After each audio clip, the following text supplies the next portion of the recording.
कैसे हैं आप सभी लोग। एक बार फिर से स्वागत है आपका हमारे YouTube channel study with Yogesh में।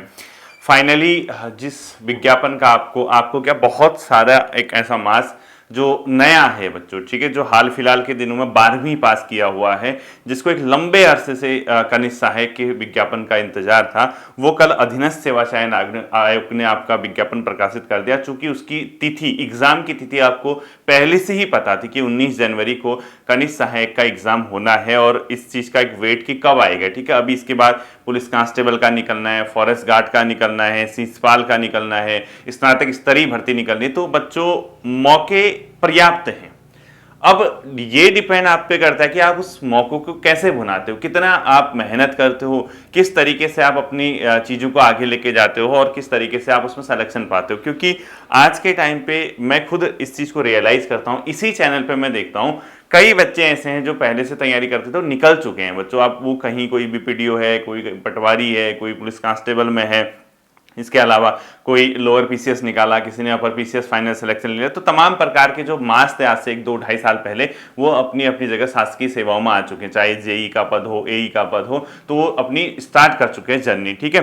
अब जो ये एक नया फेज आ रहा है, ये नए छात्रों के लिए ही स्पेशल, मतलब आप देख रहे होंगे एक नया मास यहाँ से अब शुरू होगा, नई कम्युनिटी यहाँ पे स्टडी के लिए आएगी और उसके साथ साथ जो पुराने जो रहे थके बच्चे हैं, जो रह चुके हैं, उनको भी फिर से एक मौका मिलेगा। तो ये कॉम्पिटेटिव एग्जाम है बच्चों, चीजें आपके सामने आती रहेंगी, जाती रहेंगी, आती रहेंगी, जाती रहेंगी। ओवरऑल आपका जो रिजल्ट है आपकी मेहनत पे डिपेंड करता है।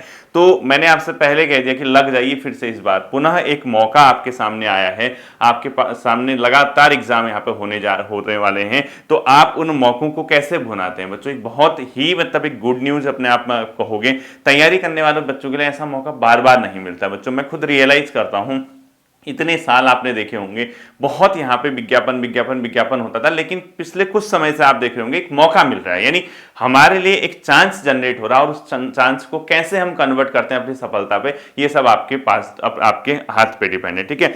12वीं की जिसकी क्वालिफिकेशन हो, 18 साल से ऊपर, 42 साल से जिसकी कम उम्र है, वो सभी बच्चे इस परीक्षा में प्रतिभाग कर सकते हैं। 19 जनवरी को एग्जाम में अगर आपका सिलेक्शन होता है, देन टाइपिंग आपका होगा, टाइपिंग वगैरह डीबी वगैरह होने के बाद फाइनल आपको सिलेक्शन लेना है। तो कल ही आपने विज्ञापन सुना होगा, अधीनस्थ सेवा चयन आयोग ने विभिन्न विभागों में बच्चों लगभग 750 750 पदों के आसपास क्या निकाला है, आपका विज्ञापन निकाला है, जिसके अंदर आपने देखा होगा आयोग के अंतर्गत डाटा एंट्री ऑपरेटर के 3 पद हैं। इसके अलावा राज्यपाल सचिवालय के अंतर्गत कंप्यूटर सहायक और स्वागतकर्ता के 3 पद हैं। उत्तराखंड राज्य के विभिन्न विभागों के अंदर कनिष्ठ सहायक 465 पद है, चाहे आप कनिष्ठ सहायक एजुकेशन डिपार्टमेंट में चले जाओ, शहरी विकास में चले जाओ, मे भी कुछ लोग सचिवालय में भी आते हैं, इसमें शायद है कोई, अब इसमें है नहीं है पता नहीं, जो विभिन्न विभाग हो सकता है सचिवालय प्रशासन विभाग हो। तो मैं आपको तो यही सजेशन दूंगा, अगर इसमें सचिवालय प्रशासन विभाग होगा, अगर मैं आई एम नॉट कंफर्म, अगर इसमें सचिवालय प्रशासन विभाग होगा तो पक्का उसको पहली चॉइस रखना, ठीक है। अगर आप कहोगे सर आपने तो सबको बता दिया,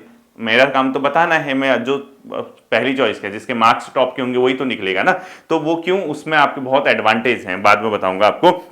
इसके अलावा आपने देखा होगा राज्य संपत्ति के अंदर 5 रिक्त पद, स्वागती के जो रिसेप्शन में बैठते हैं, ठीक है। इसके अलावा आवास निरीक्षक का 1 रिक्त पद, सिंचाई विभाग के अंतर्गत मेट के 268 रिक्त पद। इसके बारे में मुझे बहुत ज्यादा इंफॉर्मेशन है नहीं कि मेट कौन सा पद होता है सिंचाई विभाग के अंतर्गत। मुझे लग रहा है कि जैसे ये होते हैं, जैसे पीडब्ल्यूडी के अंदर भी मेट होता है सिंचाई विभाग के अंदर, ये मेरे ख्याल से जहां तक मैं समझ रहा हूँ ये वो होते हैं बच्चों, जैसे एई के नीचे जेई के नीचे जो इनके अपने आप कंप्यूटर ऑपरेटर वगैरह जो भी होते होंगे इस डिपार्टमेंट, उसके बाद आता है इनका पद। संभवतः ये जो जैसे सिंचाई विभाग के अलग अलग काम होते हैं अलग अलग जगह पर, तो उनके छोटे ऑफिस होते हैं बच्चों, वहां के चीजें देखने का काम, देन रिपोर्ट ऊपर को प्रेषित करने का काम इनका संभवतः होता होगा, I am not sure about it, ठीक है।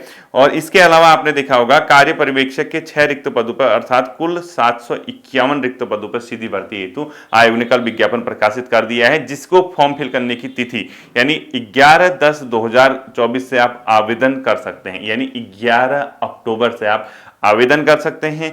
1 नवंबर 2024 तक आप इसका फॉर्म फिल कर सकते हैं। उसके अलावा फॉर्म करेक्शन की भी डेट दे रखी है इसने 5 तारीख से 8 तारीख के बीच। देन आपको लिखित परीक्षा की अंतिम तिथि दी है। लिखित परीक्षा की अंतिम तिथि मतलब फाइनल कर दिया इसका मतलब, ठीक है। अभी तक तो प्रस्तावित होती थी, अंतिम तिथि 19/1/2025 को दी है, ठीक है। बाकी इस चीज के बारे में मैं नहीं कहूंगा, आप सारा विज्ञापन के बारे में आप नोटिफिकेशन पढ़ लेना, फॉर्म सही से भरना बच्चों। रिजर्वेशन के जो कागज हैं, ईडब्ल्यूएस के जो कागज हैं या जो भी आपके डॉक्यूमेंट्स है उसको प्रॉपर तरीके से तैयार रखना। और ये नहीं कि सर साइबर वाले ने मेरा फॉर्म ऐसा भर दिया, मैं अरे क्यों जा रहे हो साइबर वाले के पास? आपको खुद भी तो अकल होनी चाहिए ना। अगर आप साइबर वाले के पास जाते हो तो एक एक चीज खुद बैठ के भरवाओ, खुद चेक करो। अगर आपको खुद भरना नहीं आता तो बाद में ये मत कहना कि मेरा फॉर्म ऐसे भर गया, ये मैंने गलत कर दिया, मुझसे ऐसा हो गया। क्योंकि बाद में अगर एक बार फॉर्म फिल हो गया, करेक्शन करने के बाद अगर वो फाइनल कर दिया तो फिर बाद में डीबी में दिक्कत आ जाएगी। इस चीज को ध्यान में रखना। तो बच्चों 751 12वीं जिसकी क्वालिफिकेशन है, अगर आप 12th पास हैं, अगर आप उत्तराखंड का डोमिसाइल है, आपके पास यूके का डोमिसाइल है और आप यहाँ के स्थायी निवासी हैं, या 10th और 12th इन दोनों में से एक चीज उत्तराखंड से है आपका, तो आप क्या कर सकते हैं, इस फॉर्म को फिल कर सकते हैं। यानी उत्तराखंड का डोमिसाइल होना चाहिए आपके पास, या 10वीं और 12वीं की परीक्षा आपने उत्तराखंड से पास की होनी चाहिए, तो आप इस फॉर्म को फिल कर सकते हैं। आपको फिर कोई भी दिक्कत नहीं आएगी। आप वर्तमान में कहाँ रह रहे हैं, क्या रह रहे हैं, इससे कोई मतलब नहीं। आपका डोमिसाइल अगर उत्तराखंड का है तो आप इस फॉर्म को इजीली फिल कर लेंगे, ठीक है। तो उसमें कोई प्रॉब्लम नहीं आती। कई बच्चे इंप्लॉयमेंट कार्ड के बारे में पूछते हैं। बच्चों देखो, जहां तक मेरे संज्ञान में है या नॉलेज में है, तो इंप्लॉयमेंट की बाध्यता तो बहुत पहले हट चुकी है। फिर भी क्यों रिस्क लेना है, भर देना इंप्लॉयमेंट, अपना डिस्ट्रिक्ट में जाना, इंप्लॉयमेंट रजिस्ट्रेशन कर लेना अपना, क्या प्रॉब्लम है। वैसे अब जहां तक मेरा ख्याल है, एक बार कंफर्म कर लेना, या मैं भी इसको कंफर्म कर दूंगा, शायद इंप्लॉयमेंट की बाध्यता तो बहुत पहले हट चुकी है, 4-5-5-6 साल पहले, ठीक है, जितना मेरे नॉलेज में। बट फिर भी क्यों रिस्क लेना है। और इसके अलावा अगर आपकी एज 18 से 42 वर्ष के बीच है तो आप इस फॉर्म को फिल कर सकते हैं, ठीक है। एक बहुत सुनहरा मौका बच्चों 751 पदों पे। लेकिन इसमें आपको एक मस्ट चीज है, टाइपिंग। अगर आपकी टाइपिंग कमजोर है तो फिर आपके लिए मुश्किल आ सकती है, क्योंकि इसमें लगभग 8000 की स्पीड मांगते हैं टाइपिंग की।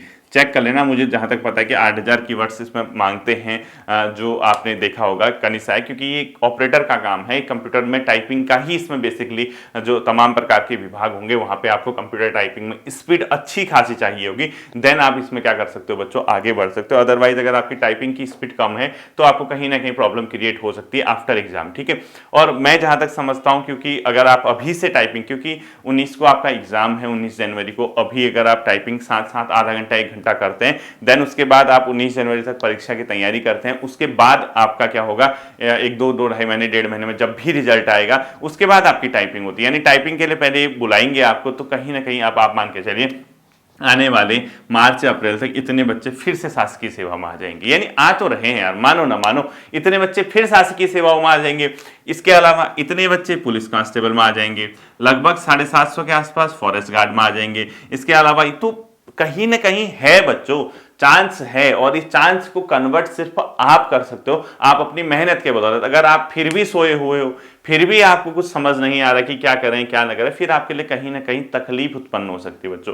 फिर आप अपने आप को कहीं ना कहीं परेशानी में डाल रहे हैं अगर आप अभी भी नहीं जागे, क्योंकि ये ऐसे मौके मिलना फिर कहीं ना कहीं आपके लिए बाद में दिक्कत हो सकती है। क्योंकि इसके बाद 2025 आएगा, 2025 तक तो पूरा साल चला गया समझो। अब यहाँ से जो ये मेन विज्ञापन है आपके, क्योंकि 2025 में इसके एग्जाम होने हैं, कुछ एक प्रवक्ता वगैरह कुछ ऐसे एग्जाम होंगे जो अपर पीसीएस लोअर पीसीएस वो आएंगे। अदरवाइज जो आप ग्रुप सी वगैरह के एग्जाम देख रहे हैं तो वो यहाँ आप मान के चलो फिलहाल 2025 आपका ब्लैंक जाएगा। आपका यही भर्तियां चलती रहेंगी, इसी की ज्वाइनिंग होती रहेगी। बहुत कम ऐसे पद होंगे जहां पे आपको 2025 में फिर नए विज्ञापन देखने को मिलेंगे, क्योंकि कुछ जैसे लोअर पीसीएस में दिख सकता है, कुछ एजुकेशन डिपार्टमेंट में दिख सकता है, कुछ में भी ईयर के एंड होने में अपर पीसीएस दिख सकता है, तो वो वाले पद आपको दिखेंगे, या कुछ रेंजर वगैरह। लेकिन ऐसे जो जनरल एग्जाम है फिलहाल के लिए तो मान के चलिए जब तक ये कंप्लीट नहीं होता तो नया विज्ञापन तो आएगा ही नहीं। तो फिर आप इस मौके में अगर चूक गए तो फिर आपके लिए कहीं ना कहीं बाद में समस्या उत्पन्न हो सकती है, और चूकना नहीं है बच्चों, ठीक है। जैसे देख रहे होगे ना, हाल फिलहाल के दिनों में आपके दोस्त लोग सेलेक्ट हुए हैं, ये मानो ना मानो, मैं तो मतलब मान के चलो जो ऐसा मास था मेरे साथ जुड़ा हुआ, जो बहुत पहले स्टार्टिंग से जुड़ा हुआ था और मैसेजेस वगैरह करते थे, वो बच्चों आज के डेट पे लगभग सब सेटल है। जितनों को मैं मतलब होता नहीं, अगर आपका कोई छात्र आपको पूछता हो चीजें, आपकी उनकी क्वेरीज हो, अगर आपसे कुछ क्वेश्चंस पूछते हो, देन उसके बाद वो सडनली मतलब उनका पता नहीं चलता कहाँ गए, तो वो सीधे जॉब में दिखते हैं। तो वो मास तो जो था वो निकल चुका है बच्चों। चांस अब आपके पास है, आप इसको कैसे मतलब इस अपॉर्चुनिटी को कन्वर्ट करते हो अपनी सक्सेस में, ठीक है। और आई होप कि you will do your best. आप मेहनत करेंगे, आप लगन से करेंगे। इस फॉर्म को एक बार पूरी इसके यूके SSC की साइट पे जाके इसका पूरा डिटेल ले लेना है, ठीक है। मतलब अधीनस्थ सेवा चयन आयोग की साइट पे जाके इसमें पूरी डिटेल आपको पढ़नी है कि कब है, क्या है और क्या क्या इसमें चीजें मांगी है। रहा इसके पेपर पैटर्न की बात, 100 मार्क्स का इसका पेपर होता है बच्चों, ठीक है। 100 नंबर का एक पेपर होता है। सिलेबस मैंने अभी देखा नहीं है, लेकिन सिलेबस शायद चेंज नहीं होगा, वही तो होगा सिलेबस ना। अभी मैंने इसका नोटिफिकेशन पढ़ा ही नहीं है, मैंने जस्ट ये देखा कि विज्ञापन आया है, आपको सूचित कर दूं। और सूचित कर दूं मतलब आपके अंदर एक आग लगा दूं कि यार मुझे निकलना ही निकलना है इस एग्जाम में। होता नहीं जैसे किसी के कहे गए शब्दों से यार थोड़ा जोश तो आता ही आता, मानो ना मानो, ठीक है। आज मैं ये बता रहा हूं, मैंने इसको पढ़ना कैसे ये नहीं बता रखा, ठीक है। कल आएगी उसकी वीडियो, कल संडे है। संडे चूंकि मैं आपको आप एक चीज ये भी ध्यान रखना, अक्टूबर नवंबर तक तो आपकी क्लासेस डिस्टर्ब हैं ही हैं बच्चों, ठीक है। दिसंबर से आपका प्रॉपर तरीके से रूटीन चल जाएगा। पुलिस कांस्टेबल फॉरेस्ट गार्ड की तो जिम्मेदारी मैं लूंगा, लेकिन कनिष्ठ सहायिका चूंकि एंड टाइम पे मैं आपके पास होऊंगा, लगभग 10-15 दिसंबर के 10 दिसंबर के आसपास से मानो, तो वहां से 40 दिन तो मैं आपके बीच रहूंगा, चाहे करंट अफेयर्स हो, उत्तराखंड के करंट अफेयर्स हो, सरकार की कुछ प्रमुख योजनाएं हैं, या किस पैटर्न पे क्वेश्चन पूछ सकता है, उस पर तो मैं आपके बीच अवेलेबल रहूंगा। उससे पहले आपको क्या क्या करना है वो मैं सारी चीज आपको कल वाली वीडियो में बता दूंगा। तो इसके बाद एक बार पूरा नोटिफिकेशन सही तरीके से पढ़ने के बाद देख लेना इसमें क्या क्या चीजें मांगी, क्या क्या नहीं मांगी। कहीं ना कहीं ये मौका है बच्चों, इस मौके को आपने कन्वर्ट करना है अपनी सफलता में, ठीक है। आई होप कि आपने ये देखा होगा, इस विज्ञापन के बारे में आपने चीजें पढ़ी होंगी। फिर से एक बार देख लेना, फॉर्म सही तरीके से भरना, फॉर्म मिस मत करना, या जो भी डॉक्यूमेंट्स है तब तक, जब तक फॉर्म भरने की तिथि आपके सामने आती है 10 नवंबर है ना 10 अक्टूबर, तब तक अपने सारे डॉक्यूमेंट्स को सही तरीके से तैयार करके बिल्कुल क्या कर जाना है, उसके बाद फॉर्म फिल करते ही एक तरफा तैयारी, एक तरफा मतलब, क्योंकि समय बहुत कम है। अक्टूबर मिड से पढ़ना शुरू करोगे, नवंबर मिड, दिसंबर मिड, जनवरी मिड, 90 डेज, यानी 90 दिनों के अंदर आपको सब कुछ करना है, सारी तैयारी करनी है। और ये मान के चलिए, क्योंकि जो बहुत क्रीमी मास था वो निकल चुका है शासकीय सेवाओं में, ठीक है, हाल फिलहाल के दिनों में। अब आप लगभग एक ही प्लेटफॉर्म पे आ गए, और इसमें थोड़ा सा इन पोस्ट पे कौन मार सकता है डंका, जो आपके पिछले बैच छाती हैं, जो अभी सेलेक्ट नहीं हुए हैं, कुछ नंबर से जो रुक रहे हैं, वो उनका भी इसमें डंका मारने का चांस है, ठीक है। तो उनके पास एक बहुत अच्छी अपॉर्चुनिटी है, नए बच्चों के पास अपॉर्चुनिटी है, सभी के पास एक मौका है, तो इसके पीछे लग जाना आपको। कल मैं आपको इसके डिटेल बताऊंगा कि किस तरीके से आपको इसको पढ़ना है, कैसे आपको इस एग्जाम को आगे को लेके जाना है, ठीक है। आई होप कि ये बातें आपकी समझ आई होंगी। फिर मिलते हैं अगले सेशन पर, अपना ध्यान रखिएगा। Thank you.